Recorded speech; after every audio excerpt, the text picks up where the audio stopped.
Before every kill, the man must roll a die. The number that comes up determines how many bullets it takes to kill the target. This time it was 4 shots. He loaded the bullets into the gun. Then he aimed at the empty street. But before the prey appeared, he had already pulled the trigger.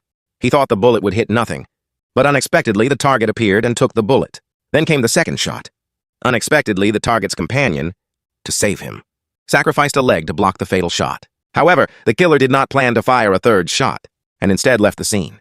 He wanted to slowly torture the prey. What the killer didn't know was that this assassination target was also a top sharpshooter, and he was none other than Ji-Yuan Dagun.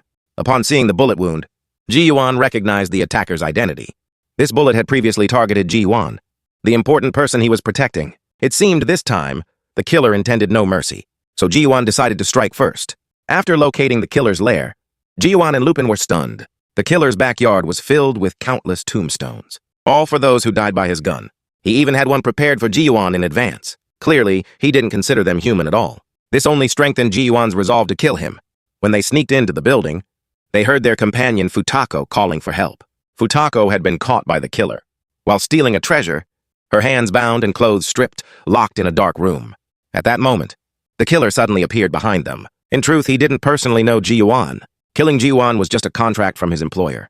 But in this small room, Ji-Yuan had a definite advantage. At such close range, no one could draw a gun faster than Ji-Yuan, especially since the opponent was a sniper. He couldn't use his usual long-range tactics. Ji-Yuan remained calm. Time seemed to stand still. In the next second, Ji-Yuan quickly drew his gun. Unexpectedly, Ochi was even faster. A single bullet knocked Ji-Yuan's gun out of his hands. Unbelievable. The so-called fastest man on Earth was defeated in a gun draw contest. Ochi's bullets had been specially modified, making his weapon faster and more accurate than Ji-Yuan's powerful magnum. The reason the one-eyed dragon didn't kill him immediately was that 4 shots required a final one. Seeing the danger, the two began to flee. Ochi began his hunting phase. He not only modified his pistol, but even his sports car, equipped it with a blue flame Gatling gun. The two had no choice but to hide behind a container. Ochi took a vantage point and set up his sniper rifle. If they exposed themselves, anyone would be instantly headshot. Their only escape was to reach the opposite street. Lupin hatched a plan. On his count of 3, they would both run to the other side. To confuse Ochi. Hearing Lupin's plan, Ji-Yuan wanted to curse. Lupin was too naive. He underestimated Ochi's strength.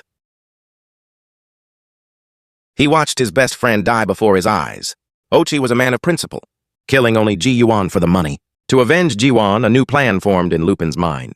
But before the final battle, Lupin casually sipped his coffee. Unbeknownst to anyone, he had already set up a sniper on the rooftop and rolled the die. The roll indicated a one-shot kill. That was lethal.